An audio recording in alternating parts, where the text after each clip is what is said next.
So Daniel's going to serve Darius. Remember, Darius the Mede, he just came in and took over Babylon after that writing on the wall from the bad guy, the bad son Belshazzar. So it seemed good to Darius, who became king after Belshazzar, to appoint over the kingdom 120 satraps. Satraps are governors, who would be in charge throughout the kingdom, and over them 3 chief commissioners, of whom Daniel was one of these, so that the satraps might be accountable to them, so that the king will have no loss from disloyalty or mismanagement. Some of today's problems were and will be, still are, problems from the past. Humans will be humans.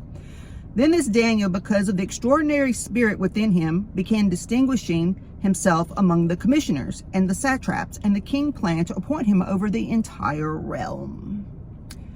Then the other 2 commissioners and the satraps began trying to find a reason to bring a complaint against Daniel concerning the administration of the kingdom. Because, they were like being tacky and jealous. But they could find no reason for an accusation or evidence of corruption, because he was a faithful man, a man of high moral character and personal integrity. And no negligence or corruption of any kind was found in him. So these men said, we're not going to find any basis for an accusation against this Daniel unless we find something against him in connection with the law of his God. Then these commissioners and satraps agreed to approach the king and said to him, King Darius, live forever!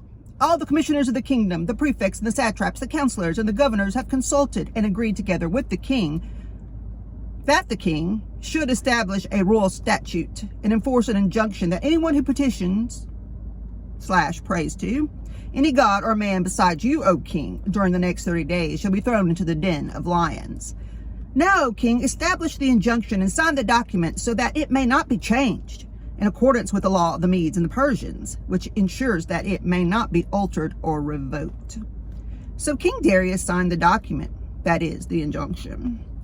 Now, when Daniel knew that the document was signed, he went into his house. Now in his roof chamber, his windows were open toward Jerusalem.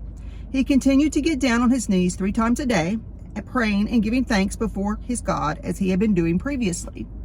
Then by agreement, these men came together and found Daniel praying and making requests before his God.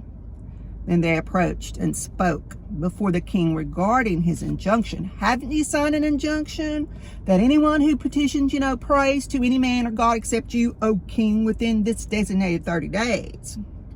Well, he's got to be thrown into the den of lions, don't he? The king answered, the statement is true accordance with the law of the Medes and Persians, which may not be altered or revoked. Then they answered and said before the king, Daniel, who is one of them exiles from Judah, does not pay any attention to you, O king, or to the injunction which you have signed, but keeps praying to his God, 3 times a day. Then as soon as the king heard these words, he was deeply distressed over what he had done and set his mind on rescuing Daniel. And he struggled until the sun went down, trying to work out a way to save him. Then by agreement, these same men came to the king and said, No, O king, that is, it is a law of the Medes and the Persians that no injunction or statute which the king establishes may be altered or revoked. Then the king gave a command. Gotta turn up this AC in here. And Daniel was brought and thrown into the den of lions. Then the king said to Daniel, May your God, whom you constantly serve, rescue you himself.